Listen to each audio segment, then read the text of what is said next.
was The Late Great Planet Earth by Hal Lindsey. You know, it looked like a UFO book. It was all about Bible prophecy coming true now. It's like God tricked me, and he got me in. And so I said, wow, I had no idea what the Bible said is coming true. So I started telling all my friends about it. And I'm winning them. I'm not saved, but I'm winning them to the Lord. And so I'm living like a regular teenager. I have a rock band and this whole thing. And one day I said, Lord, I knew I had to give my life, but I didn't want to. I thought if I follow God, I become a monk, and that's the end. I join a monastery, and that's the end. So I made a deal with God. I said, God, if you give me a long life, I will accept you when I'm on my deathbed. So that's what I said to God. About right after I said that, I almost got killed twice. And the second time is I was heading in a Ford Pinto to a train track at night, and there's a light, and I said, okay, it looks like a train, but cars are crossing. I said, well, let me just check. I didn't realize I was on the track. And I said, okay, it's dark, and people had been killed there. There was no, and I started backing up, but I look, and there's headlights in back of me. I said, okay, I'm just being safe. But I was still in the path of the train. The train comes, plows into the car. The car goes up like aluminum foil. The only thing I could do was call out to God. So I called out to God. The car was destroyed, and I didn't get a scratch. So I said, God, can we renegotiate? And I said, here's a new deal. I'll accept you now. Not at the end of my life. I'll accept you. When I turn 20, just don't kill me until then.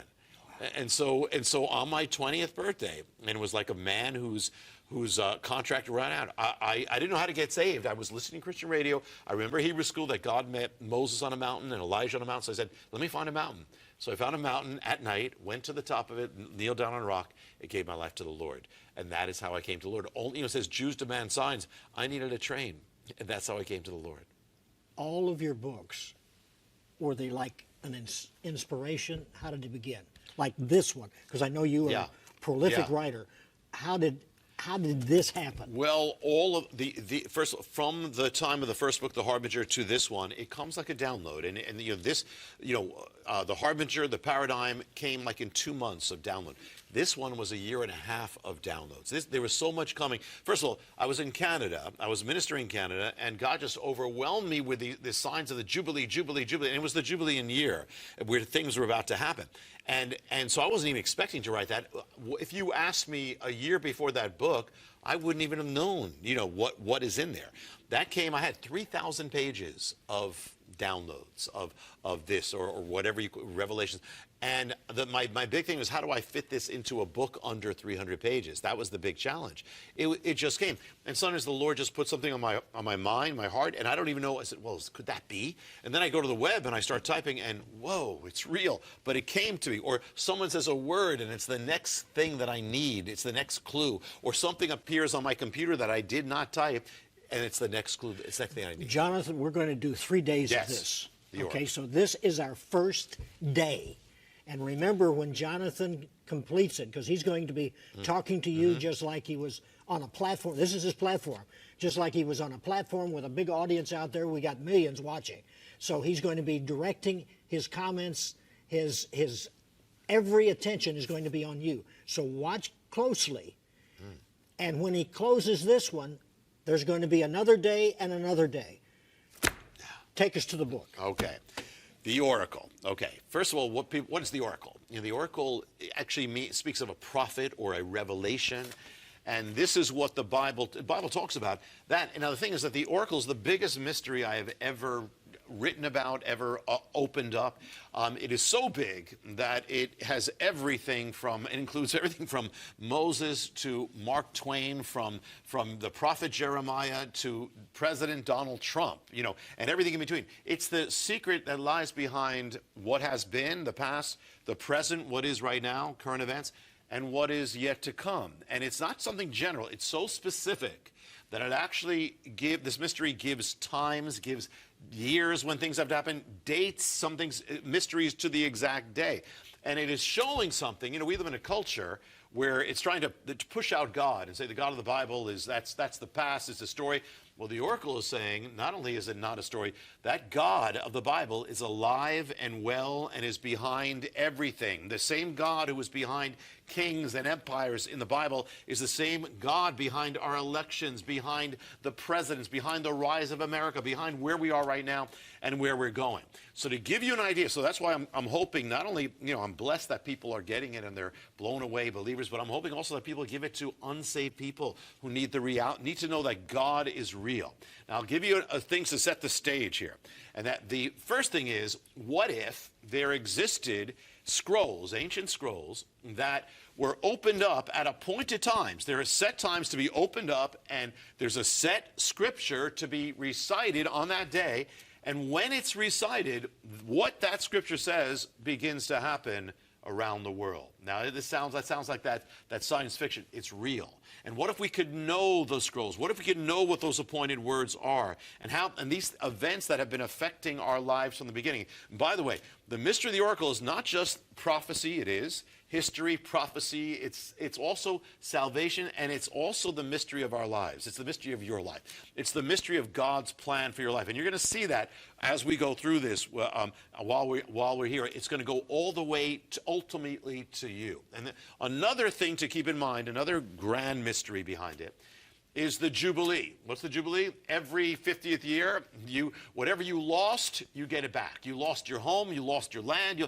Year of Jubilee, the trumpet sounds, you dust yourself off, you break away your chains, you're set free, you go home, and you return to your land, you get it back. So the Jubilee is the year that everyone, it says, returns to their ancestral possession. Now, what if the events of our time and prophecy could be happening according to this mystery of the Jubilee? Well, that's what we're going to see too. You're going to see it, how everything happens like clockwork according to God's plan. And I'm going to share one more thing to set it up, and then we'll get right through it. That is that those of you who know The Harbinger, my first book and other books, that you know that what's in there is real, but I was led to open it up through a story, so it makes it easier to receive it. It's really a delivery system. Well, so with the oracle. What is in the oracle, everything that is revealed is real about what is happening now, what is yet, but it's revealed through a narrative. And there's a man called the oracle. He's on a mountain in the wilderness, and a man comes to him, and the oracle begins to reveal these mysteries of God one step at a time. And they are revealed through these 7 doors of Revelation. 7 doors. And so every door opens up, and you go through it, and there are like 8 major streams of mystery behind every door. Now, we'll only be able to get to some doors or some revelations from each. I'll try to open the doors, but we'll get to some. I'll give you a little taste of it. And today, on this program, we're going to go through all of it. I mean, we're going to go through 3 programs, but in it, I'll give you the opening of the mystery. And so here's in the first door. Now, let me put it this way. Jesus said, I'm coming again. And he said, I'm coming back. The kingdom is coming. So the thing is that when is that going to happen? Well, he gave a sign. He said to the Jewish people, he said, you will not see me again until you say, Baruch haba b'Hashem Adonai, blessed is he who comes in the name of the Lord. So in other words, for Jesus to come again, the Jewish people have to survive, number one, against all odds. I mean, for 2,000 years, all the world's been trying to wipe them out. They survived. Number 2, they have to come back to the land of Israel because he said it there. He said, you're going to say it here. So they did. 1948, they come back. And we're going to see the mysteries behind it. But the next thing is he said it in Jerusalem. So they have to come back to Jerusalem. And we're going to see all these things happen. But the ultimate thing is the Jewish people have to come back to Jesus. And that's when he said, I'm going to come. So this is crucial. People look at end-time prophecy, but that's the first thing. So here's the thing. And people don't know this. It's kind of like a mystery to the world. But the thing is this. In the 19th century, Israel, you're going to start seeing the beginning of the mystery where Israel starts coming back from a desert land. But before that happens, something else happens. Moses said, Moses is the first one to speak about the end times. And he says that the Jewish people will start coming back to Israel. It's going to be the key sign of the end times, key sign of Jesus coming. But he says the first thing that's going to happen is they're going to start turning back to the Messiah, Jesus, from the lands where they're scattered. Then God's going to bring them back. So did this ever happen? Did this ever begin? Well, the amazing thing is in the 19th century, there was a revival. And Jewish people, for the first time in 2,000 years, started coming back, turning back to the Messiah. Now, this happened in the British Empire, happened around the world. It was the beginning. But the thing is, but the thing is this. They actually gathered together. It's kind of a secret to the world. They gathered together for the first gathering of Jewish believers, Jewish disciples, since the book of Acts. And it happened in London, England. First time. But the amazing thing is this. They gathered together, first thing, so it's first time since the book of Acts. And actually, at that gathering, they start speaking prophetically, and they start saying that now we're going to be brought back to the land. The Lord is going to keep his promise and bring us back. When did they gather? They gathered in the year 1867. 1867 is the beginning of the mystery. It's the first year of Jubilee. And just like God says, the first thing that's going to happen is they're going to be in turning, and then God is going to start restoring them. Well, within 30 days of that gathering, that prophetic gathering, God starts restoring Israel. It happens like that.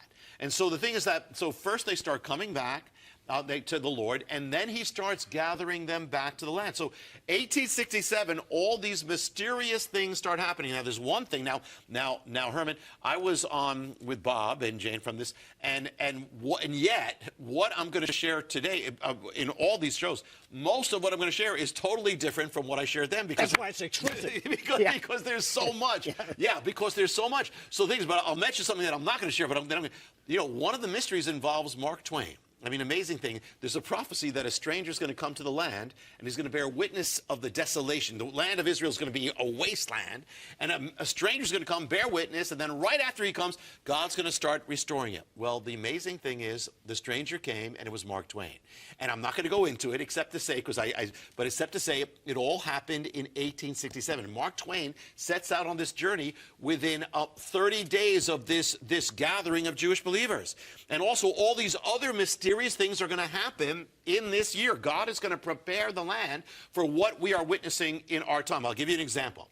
In the Bible, it speaks of a sign of a man with a measuring line. Now, this is usually an angel. A man with a measuring line appears to prophet Zechariah, and he's measuring Jerusalem, and this is a sign that God is about to move in Jerusalem. He's about to restore it. Well, could that sign have appeared now? Well, the amazing thing is, a man comes to the land of Israel. It's a desert. And he comes with a measuring line. The man with measuring line starts measuring out Jerusalem, for the first time in 2,000 years, measuring out biblical Jerusalem. And it is the biblical sign that God is about to move. And when does he do it? Same year, 1867, it all begins. And God is about to start moving in Israel and Jerusalem. In fact, this guy, the man with measuring line, actually he stays in a house, and Mark Twain is at the same house the same week, and they don't even know each other. Part of the mystery starts beginning. Let me give you another one. In the year of Jubilee, it says, your land will return to you. Now the Jewish people, they lost Jerusalem 2,000 years ago. Jesus prophesied it. But amazing thing happens. The same guy with a measuring line, he stumbles on a hole in the ground, and he looks, and all of a sudden, it's the beginning of a discovery. Jerusalem, biblical Jerusalem, was hidden under sand for 2,000 years. And all of a sudden, in that same year, 1867, Jerusalem begins to emerge from 2,000 years of dust in the year of Jubilee. Now, let me give you another one thing that happened that year that I didn't share when I did the other show. Another thing happens. Year of Jubilee says your land that you lost is going to come back to you. Now, the land of Israel was under Muslim control, under the Ottoman Empire. They had it for 400 years. Now, there's no way they're giving back the land to the Jewish people. But here's what happens. They get involved in a war called the Crimean War. They go into debt because of it. They say, well, we're going bankrupt. We got to do something.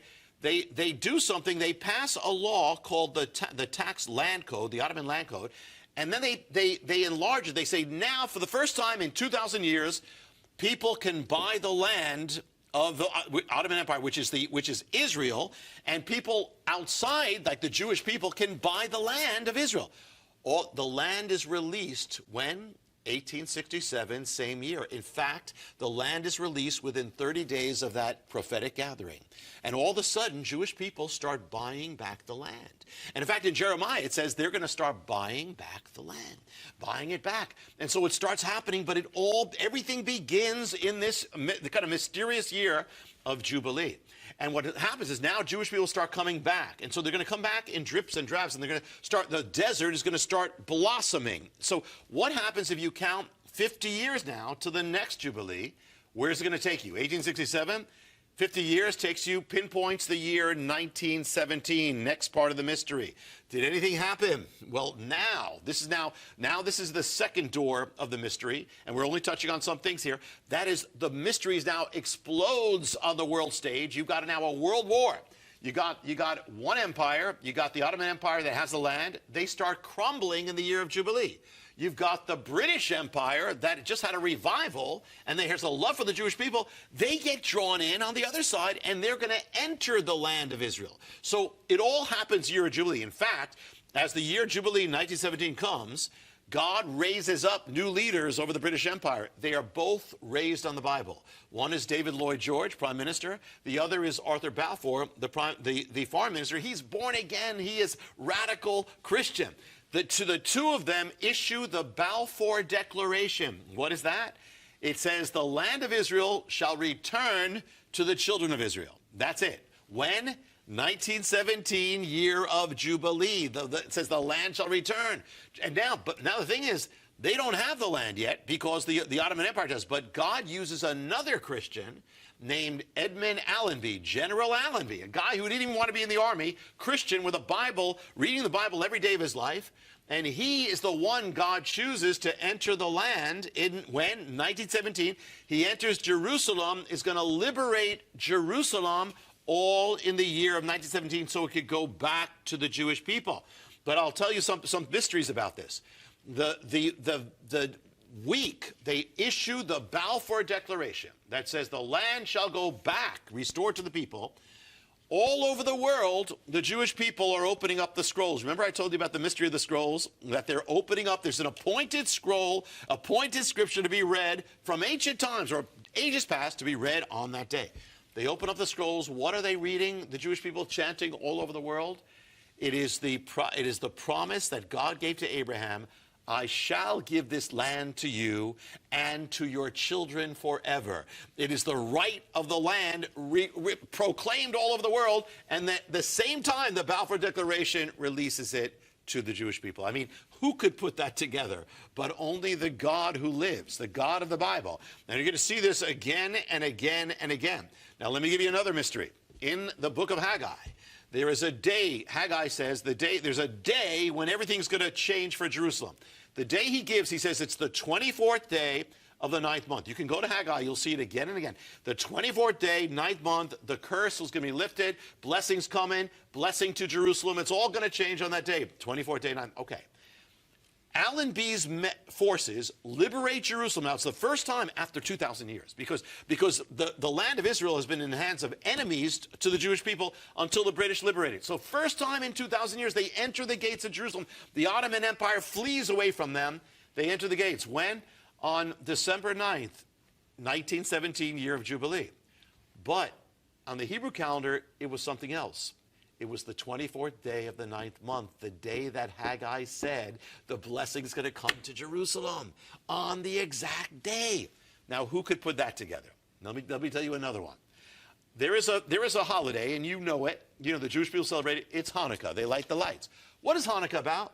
Hanukkah is about when an enemy took over Jerusalem and the land and the temple, and when, by a miracle, the Jewish people gained it back. They gained back, they fought, they won, they gained back Jerusalem and the temple. So it's about the gaining back of what was taken. On the soldiers of Allenby enter the gates of Jerusalem, first time after 2,000 years, December 9th. That night, all over the world, the Jewish people start lighting the lights. Why? Because it's Hanukkah. The celebration that celebrates the gaining back of Jerusalem. And so God had them gain back Jerusalem after 2,000 years on the day that's appointed to commemorate the gaining back of Jerusalem. Again, who can put that together? Let me tell you a mystery of, and most people don't have no idea what I'm about to say about this guy. A guy named John Patterson. It's an amazing thing. First of all, here's the mystery.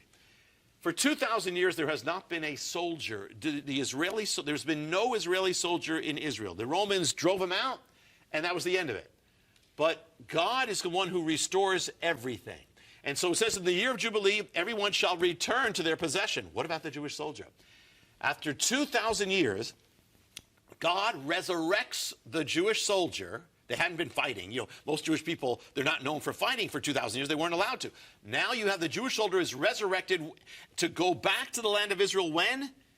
In the year of Jubilee, 1917. After 2,000 years, the Jewish soldier returns to the land, fighting for the land.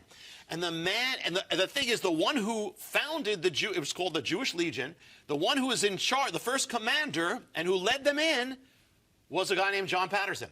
John Patterson is not Jewish, he's a Christian.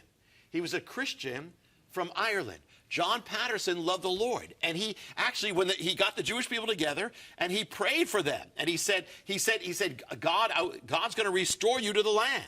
John Patterson leads them to the land in the year of Jubilee, and not only that, this guy, John Patterson, shows you how God uses Christians for prophecy. Not only that, he also was part of getting the Balfour Declaration going. He was instrumental in all these things. He trained the first leaders of Israel because they were in his legion. David Ben-Gurion, the prime minister of Israel, the father of Israel, was one of John Patterson's men. So were the leaders of the army of Israel. He is called the godfather of the Israeli army, this Christian. And the thing is, he kept laboring for Israel up to the year of his death, 1947. 1947 is the year that Israel is going to be voted back in the world. And before John Patterson dies, he blesses a family, a Jewish family in Israel that just had their firstborn son. And they actually named their firstborn son after him. He blesses them. He blessed the one. And you know what the family's name was? The family's name was Netanyahu. And from that family would come Benjamin Netanyahu. And let me tell you something else. Let me tell you something. John Patterson, when was he born? He was born in 1867, the first Jubilee. So when all these things were beginning, he was born. When Mark Twain came to land, he was born. When the Lamb was ready, he was born.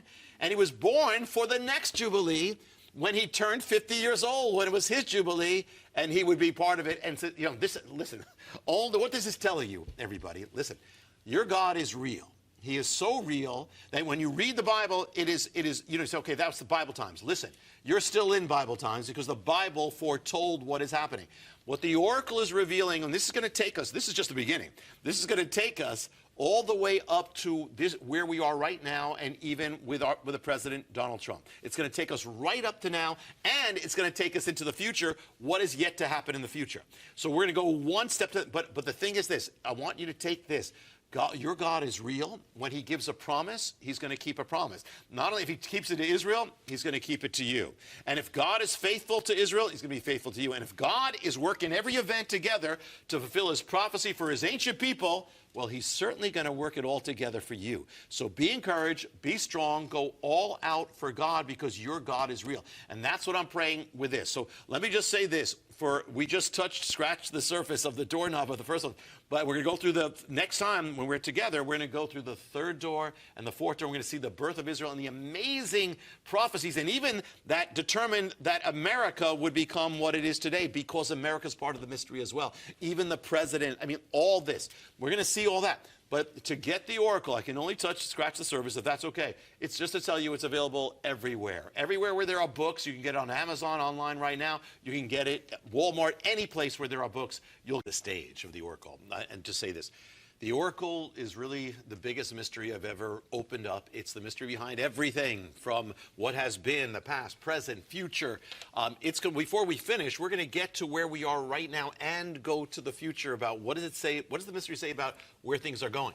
It's the mystery behind prophecy. It's behind history. It's behind our lives, each of us. It is the mystery of God linked to linked to the Jubilee, and that is that it's God's restoration. Well, listen, God said the end time event, you're going to know you're in the end times, is when Israel comes. You see Israel come back. You see the Jewish people scattered from the ends of the earth come back, like the Bible says, then you know you're in the end times. And the thing is that whole coming back, the Jewish people came back home. Well, What is the Jubilee? It's when whatever you lost, you get it back. So God has restored them, linked to this Jubilee mystery that things happen at exact set times. The oracle reveals set times when things have to happen down to the days. And you'll see some, even on this program, you'll see some where it comes down to the days, the exact days. Well, all these things have to happen. And the other mystery that we're opening up is this mystery of the scrolls, that God has these scrolls that the Jewish people are to open up at set times, set days, open to set scripture, and when they recite them, the event happens around the world. Well, we saw a little bit, you'll see a little bit more today. The oracle opens that up. And the other thing, last thing to know to get ready for what we're going to do is that it's revealed through these 7 doors. There's a story. It's all real, but there's a story around it where these revelations are happening. So we looked at the first 2 doors last time. Everything we did was 2 doors out of 7 doors. The thing that and there's so much there that we can only touch on some things behind each door. I'm just giving you a taste, but you'll get an idea of it. And we looked at the beginning of this restoration where God takes this desert wasteland called Israel. Back then it was called Palestine, but it's Israel. And he starts restoring it. He says, I will bring them back. But it all begins in this year, 1867, with these mysterious events. The coming of a stranger who turns out to be Mark Twain. A prophetic gathering of his people and of the release of the land. We saw all these things start happening. That is a lost city that emerges after 2,000 years. All in that year, 1867. That's the first year of the Jubilee year. Then when you count 50 years, it takes you to if this mystery is going to continue, it's going to take you to the next one, which is 1917. That's the year that a world war causes one empire to fall, another empire to rise, and it causes the land of Israel to go back to the Jewish people. It's promised back in what's called the Balfour Declaration. And that's the same year, Jubilee, where you see the General Edmund Allenby entering the gates of Jerusalem, liberating it for the Jewish people after 2,000 years, all in the year of Jubilee. That's just giving you an idea of those 2 doors. But there's mysteries behind each one of them. There's a mystery called the mystery of the birds. I won't go through because there's so much, but there's so much there. Now we're going to look at another Jubilee as we begin to open up the 3rd door. Now, the father of Israel is a guy called, the visionary, is a guy called Theodor Herzl. Herzl had a vision of Israel. Now what people don't know, this is the thing about Israel. Jesus said, I will not come back until my people are here, and they say, blessed is he. Okay, so Israel has to come back. Remember when Messiah was leaving the Mount of Olives, and they asked him, is it at this time you will restore the kingdom to Israel? And he didn't say, oh, no, we're finished with Israel. No. He said, it's not for you to know the time. But in other words, he's going to be the one restoring. So if you see Israel restored, it's Jesus behind it. And it has to happen for him to come back. But so here's the thing. Theodor Herzl, the guy who was used to begin this, the political resurrection of Israel, people don't know he had a secret. Before he died, he reveals a secret. And that is that when he was a boy, he had a dream. And in the dream, he said he saw the Messiah. And the Messiah said, this boy is going to be used to prepare my people for my coming. So here, the father of Israel had a dream of the Messiah, saying it's all for the return of the Messiah. And we know who the Messiah is.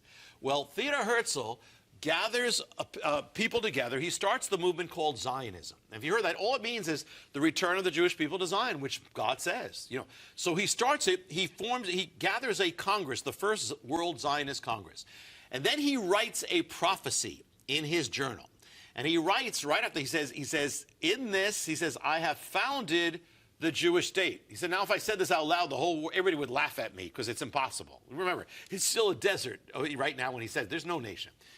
But he says, but the whole world shall know it in 50 years' time. 50 years, Jubilee, 50 years. So when did he say it? When did he write it?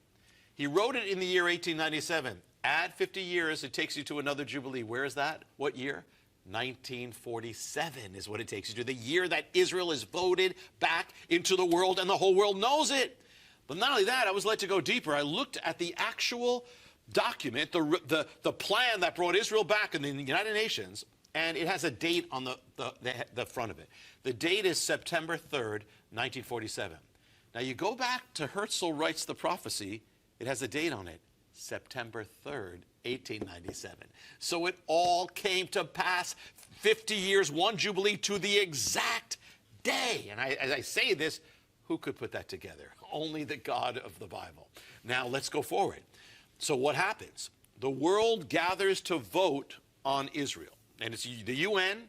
It happens, it's November 29th, 1947. They vote, and Israel passes to come back in the world. Well, here's the thing. On that very day, the day that it happened, that vote, it was a Saturday. That's a Sabbath. And so that means that the scrolls are being opened. That means there's a word appointed from ages past for that exact day, for 1947, November 29th, when Israel will be voted. What was the word? Now keep in mind, what is Israel coming back? It's the children of Israel, the children of Jacob, who are returning from exile back to the land. The appointed word that's being chanted all over the world is the return of Jacob from exile back to the land. But not only that, nobody when they voted Israel, nobody knew the name that was going to be called Israel. It's simply called the Jewish state. In fact, Israel didn't even know it. The leaders didn't know it. Only about 3 days before the resurrection of Israel, which would happen at the beginning, it would happen 5 months after this, only then did they have the name Israel. But on the day that it was voted back into the world, all over the world, they were reading the ancient appointed scripture for that day, and it had this scripture, "You shall be called Israel," on the exact day. And not only that, it's what that's talking about. It's when Jacob becomes Israel. So it's really the birth of Israel appointed for the day that Israel was born back into the world on that very day in the United Nations. And the thing is, not only that, think about it. Jacob returns from exile and he becomes Israel. The children of Jacob, the Jewish people, come back to Israel, the land, and now they become Israel. But it's all following that. And not only that, but on the moment that Israel's voted back, all of a sudden the Arab world is saying, okay, now we're going to destroy this thing. And the Jewish people start saying, we've got to have arms, we've got to get ready to fight. But the Arabs are brothers of the Jewish people. They are from Abraham. But in the appointed word was something else. It was about two brothers fighting, Jacob and Esau. And it was about Jacob coming back and getting worried that Esau was going to attack him. And so it's exactly the same. Again, as God puts this all together. Now, let me tell you something awesome. When God does something, before he does it, he sends his word. The word comes first, then comes the reality. Before he created the universe, he said, let there be light. There was the word, and then there was the world. So it's always the word, and then the reality. When God called Israel to become a nation, it was first the word. Before he told Abraham, you're going to have a son. It was impossible, but the word, then the nation. Before Israel came back to the land from Egypt, they first went to Sinai and got the word. Then they had the nation. When Israel returned again, it was prophesied, the word, then the nation. And they actually restored the word under Ezra. And now when Israel's going to come back again, now after 2,000 years, before that happened, there was the word. It's the only nation in the world it's coming back, has been there in print for 2,000 years, 2,500 years. So you got the word, and then you have Israel. But there's more to the mystery. And this is one of the mysteries behind, we're in the third door now, behind the third door. And this is not the birth of Israel. Well, here's the thing. There's a shepherd boy was following a goat. The goat goes around a cave. The shepherd boy takes a rock, throws it into the cave. Here's a crash of pottery. Goes in, turns out, in that cave is the oldest, this parchment, ancient parchment, the oldest Bible ever in the history of the world that survives. Because up to this point, you had a Bible. The Bible was, the earliest manuscripts were from the Middle Ages. Of course, it went back, but now you had one that went back to the time of Jesus. This is the beginning of the Dead Sea Scrolls. Happens when that goat, happens because of a goat and a stone and a shepherd boy. So the scrolls, these are ancient scrolls. They even have the entire book of Isaiah is preserved, which has all sorts of prophecies of Israel coming back. A man who's a professor from Jerusalem, a Jewish guy, gets the scroll. One of the scrolls is given to him. He takes it back to his apartment to look it over. He opens it up, and he is blown away, because for the first time, what he's seeing is, for the first time, the Bible from the time of Jesus, and he's just blown away by these words. That's the greatest discovery of archaeology ever. He opens it up. But on that same day, that same night, his son is running into his room and saying, Daddy, Daddy, listen to the news. His son is listening to the radio, because something's happening across the world. The day that the scrolls were opened, the word was restored, was the exact day that Israel was voted back into the world. So first came the word, and on that very day that the word came, so came Israel back. God restored the word, and then he restored the nation. I mean, again, the God of the Bible and the God of the word. Now let me tell you something about, there's so many mysteries, but let me tell you about the mystery of a president. And now, when God brings his people back, he always has a leader. He always has a world leader. Always has a king there. Like when they came back the first time, it was Cyrus, King Cyrus the Persian. He sanctions it. He gives the blessing. He says, go back, go back, go back. Well, now they're going to come back for the second return after 2,000 years. Did God have somebody in power? Did God himself appoint somebody? Well, the one who was in power of America. Well, let me even say that. Notice something before even that. Notice the mystery of America. You had the Ottoman Empire was against the purposes of God. Guess what happens? They crumble in the year of Jubilee. The British Empire is for the purposes of God. The Jewish people returning, God raises them up to their height of their empire. But then they turn against it. And guess what happens to the British Empire?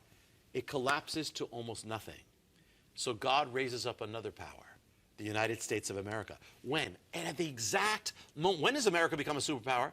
Exactly at the moment that Israel needs America to bless them coming back. Right at the end of the Second World War. God, like clockwork, even everything we've known, as the prosperity, all that we've known, it's part of the mystery. It's part of the mystery of God's purpose, the God of the Bible, America, all that. But not only America, but a leader. You had Franklin Roosevelt. He was the leader. But if Franklin Roosevelt had survived, Israel would not have come back. That's what we know from the end of his life. He turned against it. But just before when he was elected for the last time, he chooses a new vice president. His name is Harry Truman.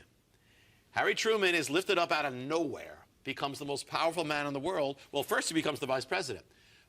Less than 3 months later, Roosevelt dies, and Harry Truman is now the world leader.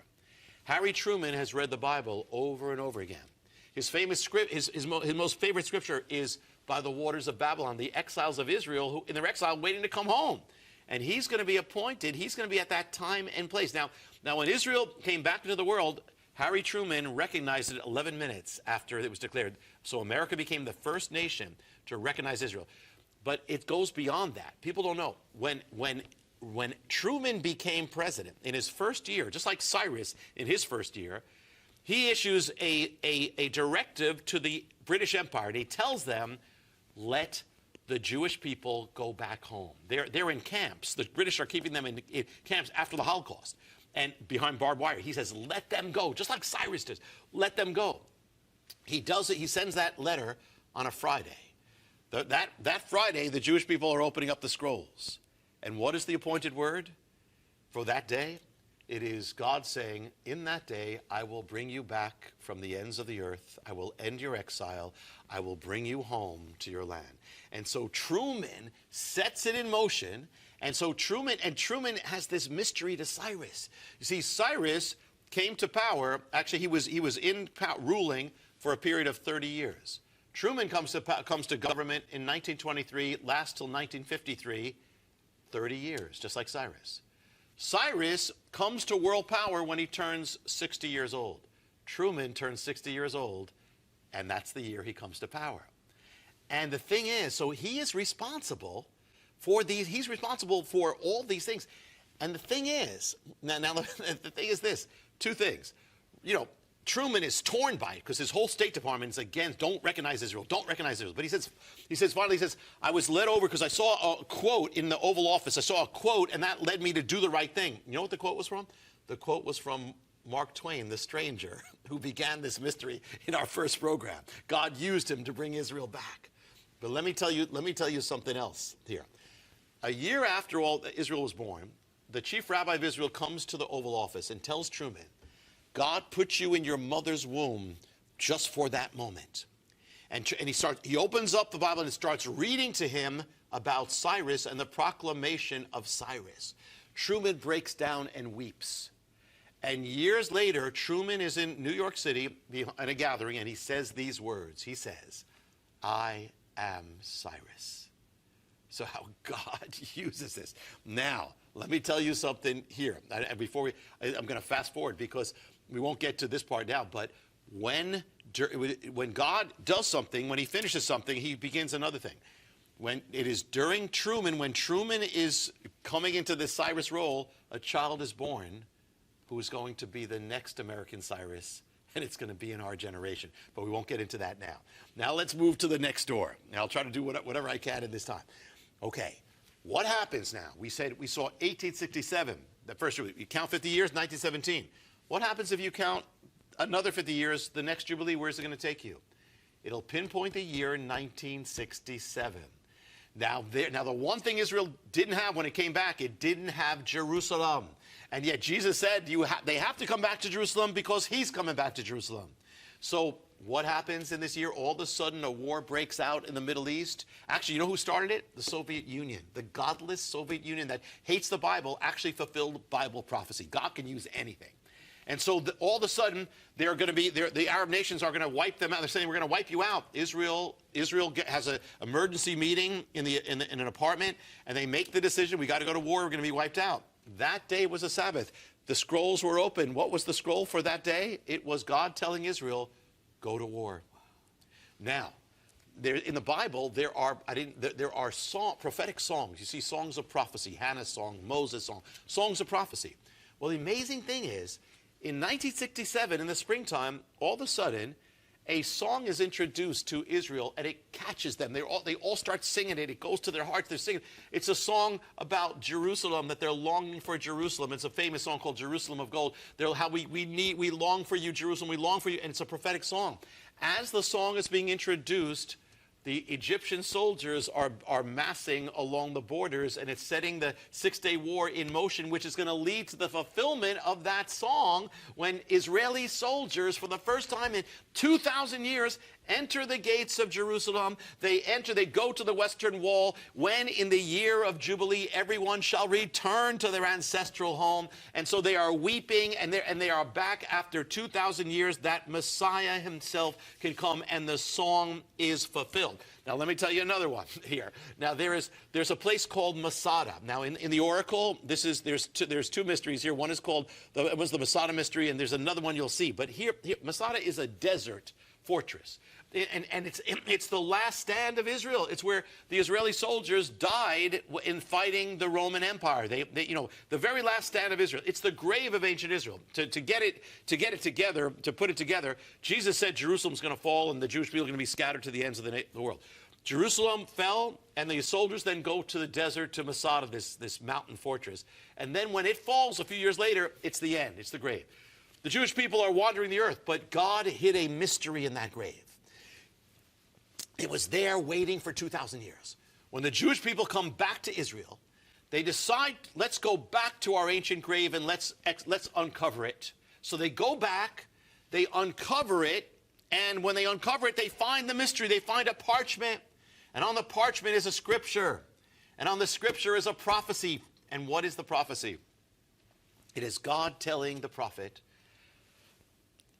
look, can these bones live, dry bones?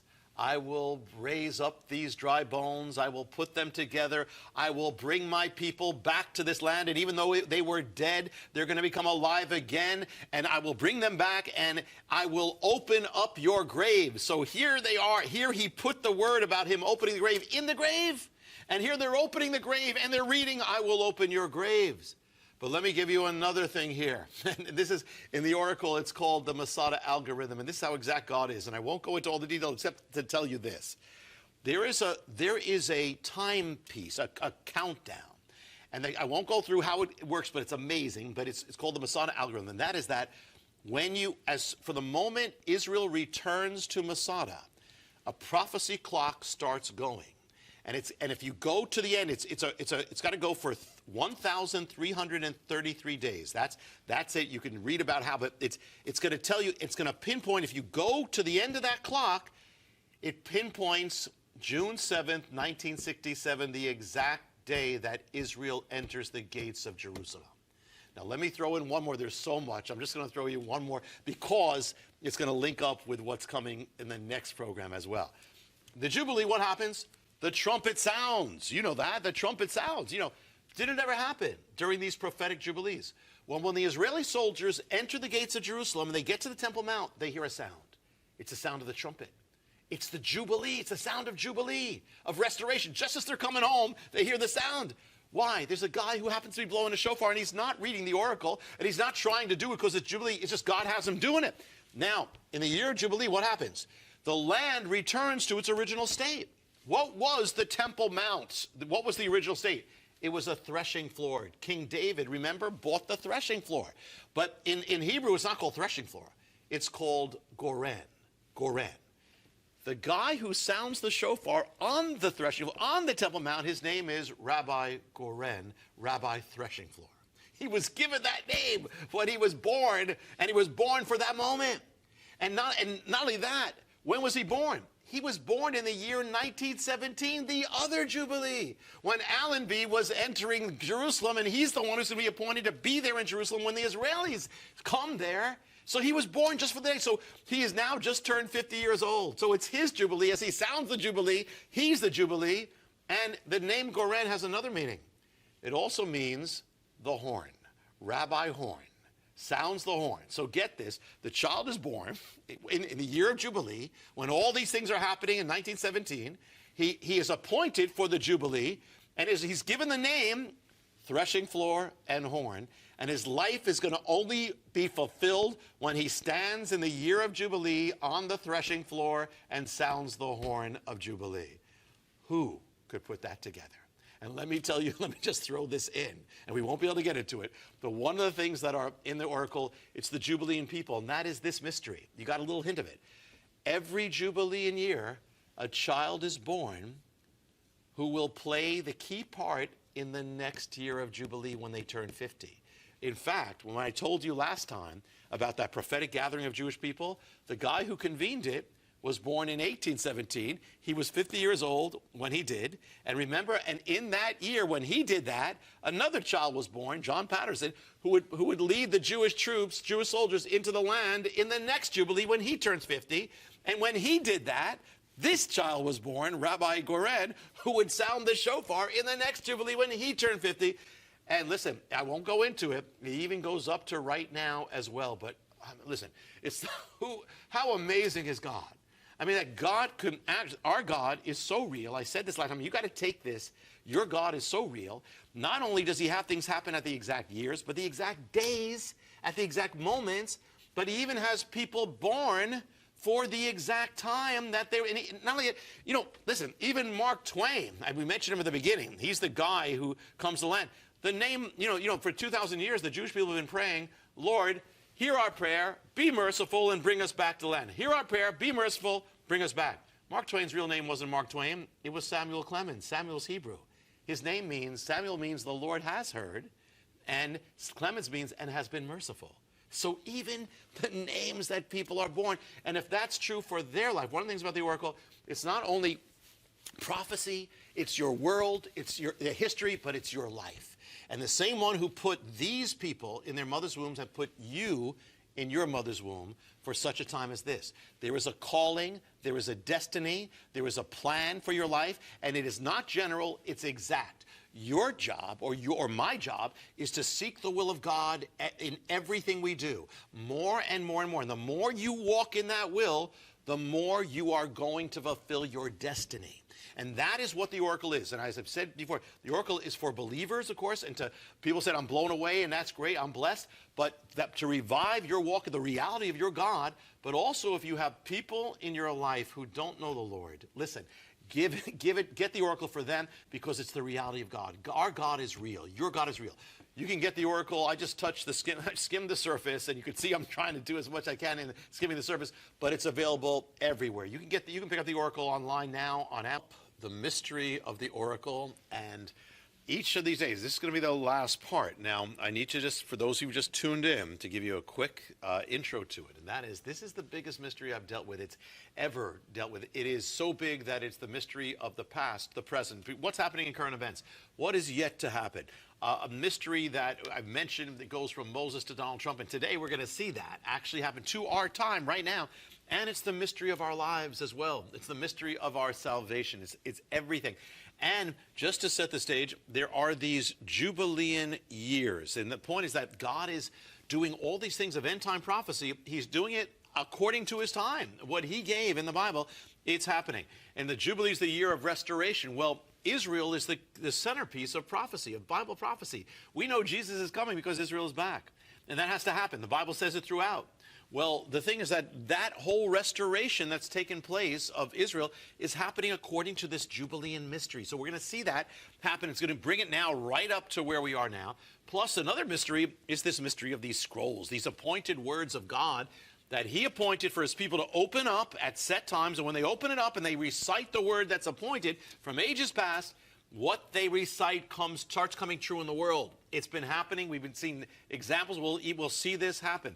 Now, that is what is revealed in the oracle, and many more mysteries. But the oracle reveals them. Even though it's all real, there's a story to reveal it. And so there's the opening of 7 doors of revelation.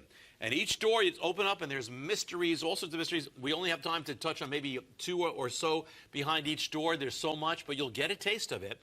So just to set the stage, we've watched how every Jubilean year, prophetic, there's something major happens. 1867, all these things begin to start preparing the land of Israel for restoration. Jewish people coming home. 50 years later, 50th year, 1917, World War I, the land is given back to the Jewish people. It is liberated. The land returns. Then if you go another 50 years, it takes you to 1967. That's where we left off last time. And all of a sudden you have a 6-day war. The one thing Israel didn't have when he came back in the world was Jerusalem. But Jesus is not coming until they have Jerusalem. He's coming back. He's not coming back to Rome or New York City. He's coming back to Jerusalem. So therefore, what happened? 6-day war. Israeli soldiers enter the gates of Jerusalem after 2,000 years. Everyone shall return. Jubilee. Everyone shall return to their ancestral possession. So it all happens. But now, and there's so many mysteries, but now we're going to bring it up to where we are. Now, here's the thing. In the Jubilee, when you come back to your land, you don't just go back to your land. You get the legal right restored. It's recognized by the authority. This is restored land. This is their right. This is their land. Israel came back to Jerusalem in 1967, but the world refused to give any recognition.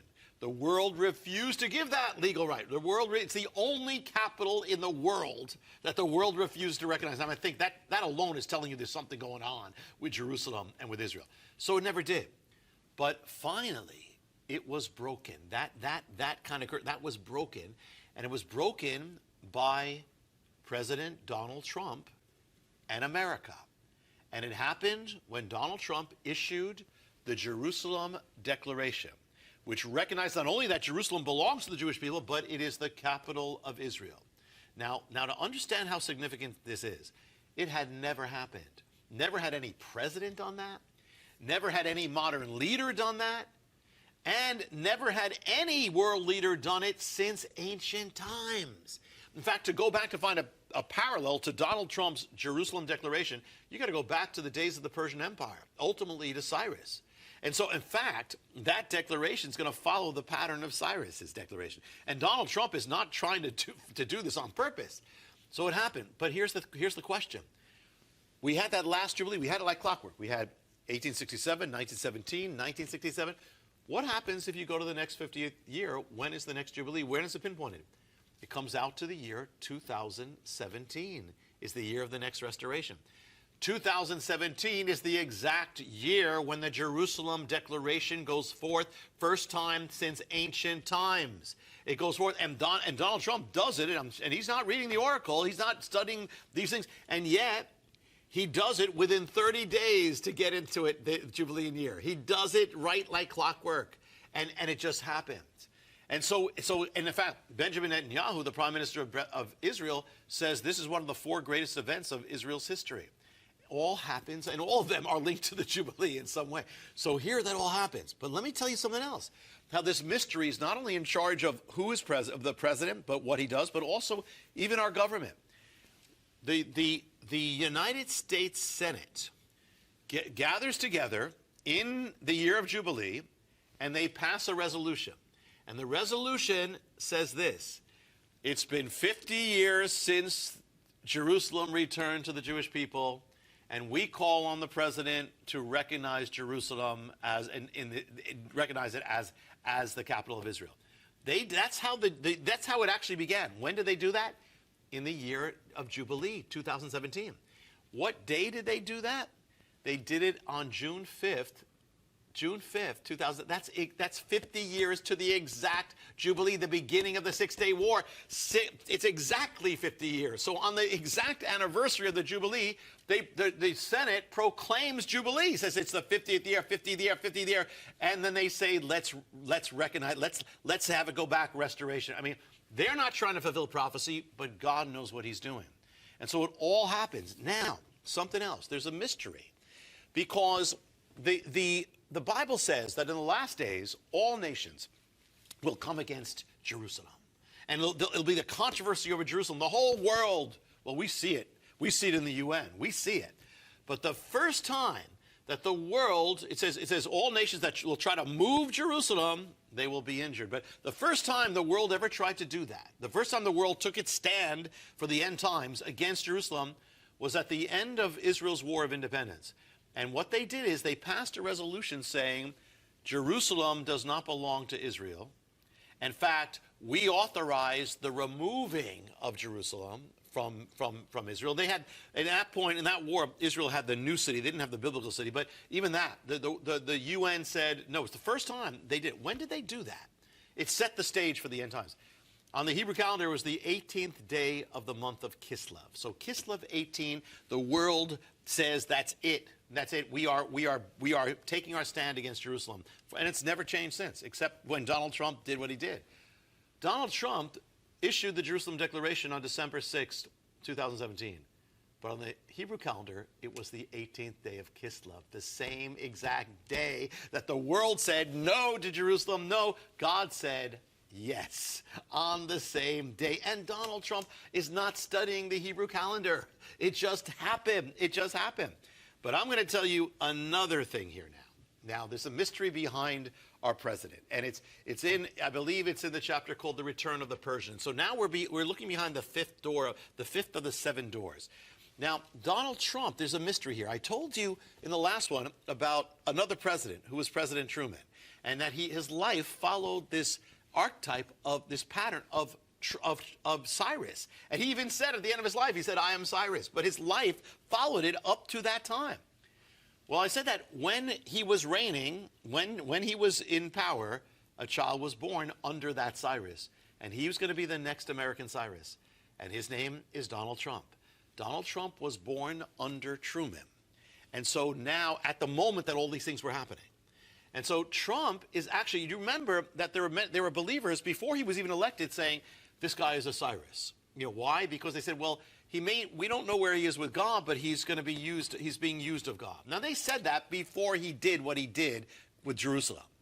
But the thing is that even in that his first year of power, Donald Trump actually celebrated a Persian holiday, and he quoted, he's the only president who ever did this, he quotes from King Cyrus. He quotes a quote from Cyrus, so he's actually speaking as Cyrus.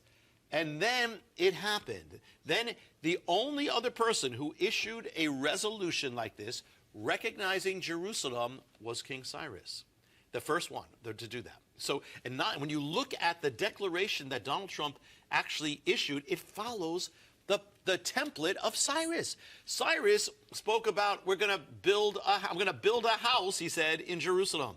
What did Donald Trump say in that declaration? I'm going to build a house in Jerusalem. It was the embassy. But all those things. And what did he, so he recognizes Jerusalem. He uses the same pattern, but there's more to the mystery.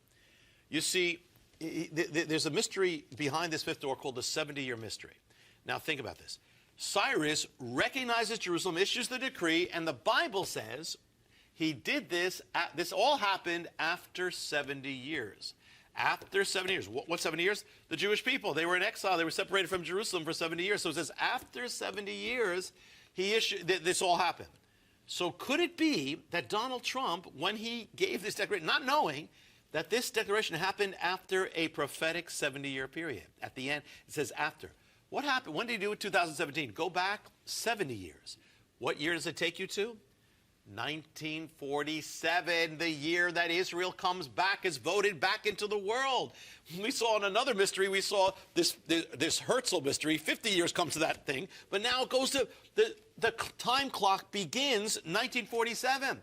So it's going to come to its end in 2017, and that's when Donald Trump is going to issue it. So at the end, when does he do it? At the end of 70 years without knowing it. He does it. But not only that, guys, this is amazing, because I said, it's just what the Lord's saying, go deeper. And I looked at the day that Israel was voted back in the world. It was November 29th, 1947. But on the Hebrew calendar, it has a date to it. And when you take that date and you count 70 years to that day, because then it says, the Bible says, after 70 years. So it starts at the end of, when you reach that, it's the end of, it pinpoints a Hebrew date. What date does it pinpoint? December 6th, the day that Donald Trump issued the Jubilean Declaration, the Jerusalem Declaration. 270 years to the exact date. Now, after 70, now again, I'm sure that Donald Trump is not studying the original Hebrew. And the thing is that, and when he did this, if he had done it after, he did it in the daytime. If he did it at night, it would have pushed it into the next Hebrew day. But God is perfect. And what this means, get this, that if we were alive in 1947, when this happened, we could have, we knew, and if we knew the mystery, we could have said, there will be a man who will come to world power 70 years from now, in the 70th year, which will be 2017, he will come to world power, and he will issue the the declaration concerning Jerusalem in his first year of power, just as Cyrus did. It all happened. Not only that, think about what this means. It means there had to be an American election just before, because it had to be his first year of power, and it had to be the 70th year. So he had to be elected at the end of 2016. So it means there had to, even the presidential election is part of this mystery that we've been revealing in the oracle. And it had to happen, and he had to win, because the 70th year was coming. I mean, and now if you think that, now let me throw in another one.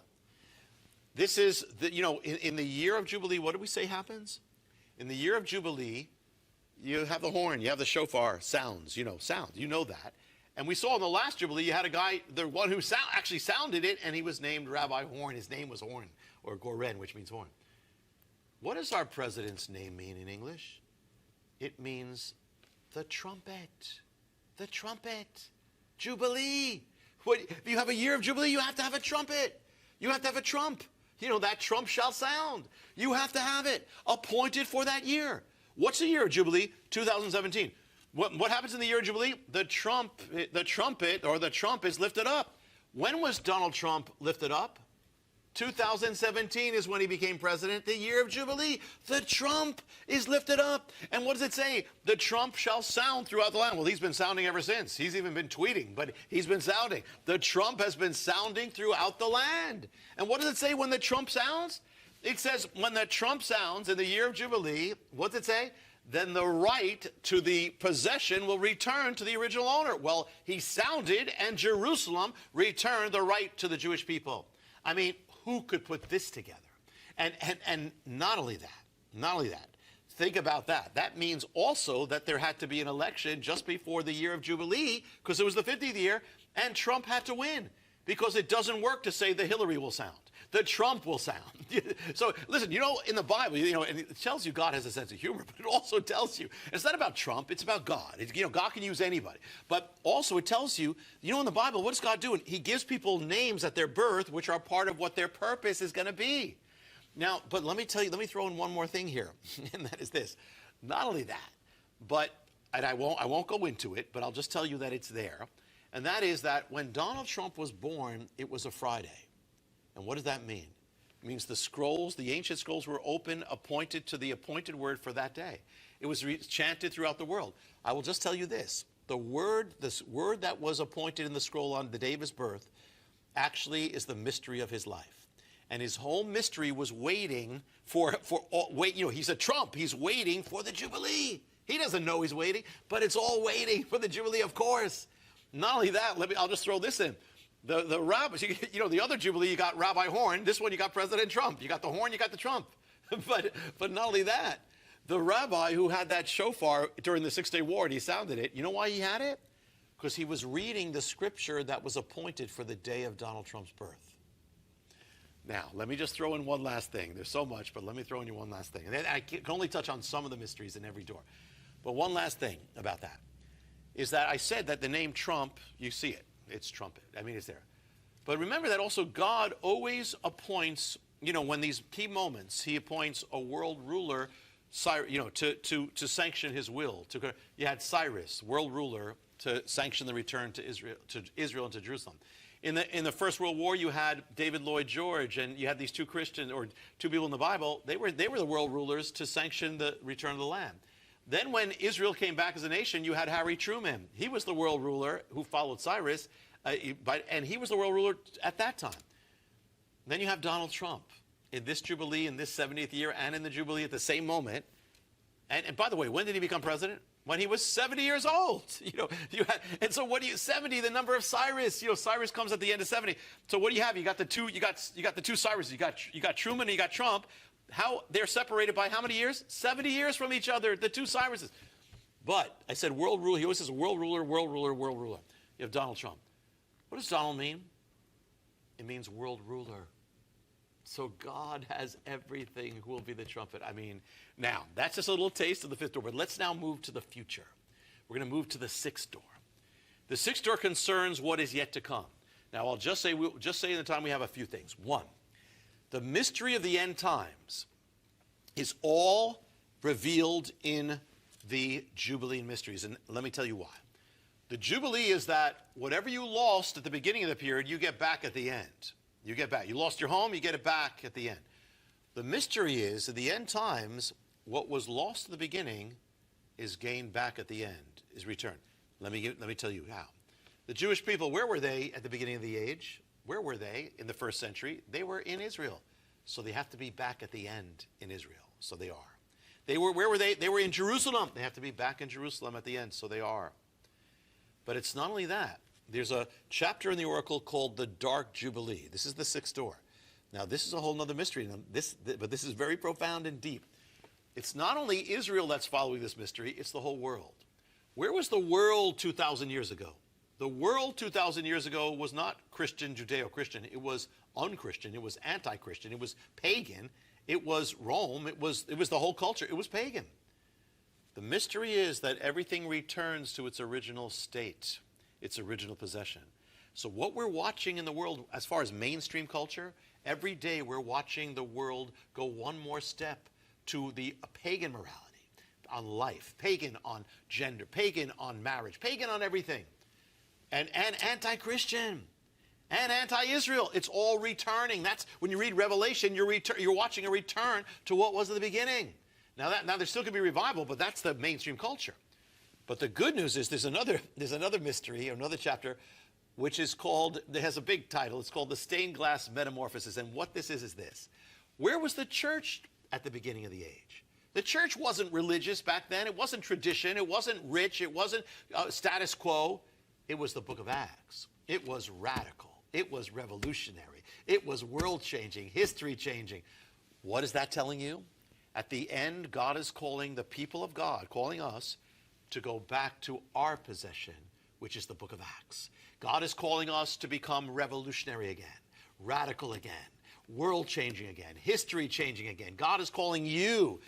So listen, it's, you say the worst of times, but the best of times. And as the world gets darker and even persecutes, that's all part of it. It's going to cause you who stand in such a time, you're going to become powerful like the apostles.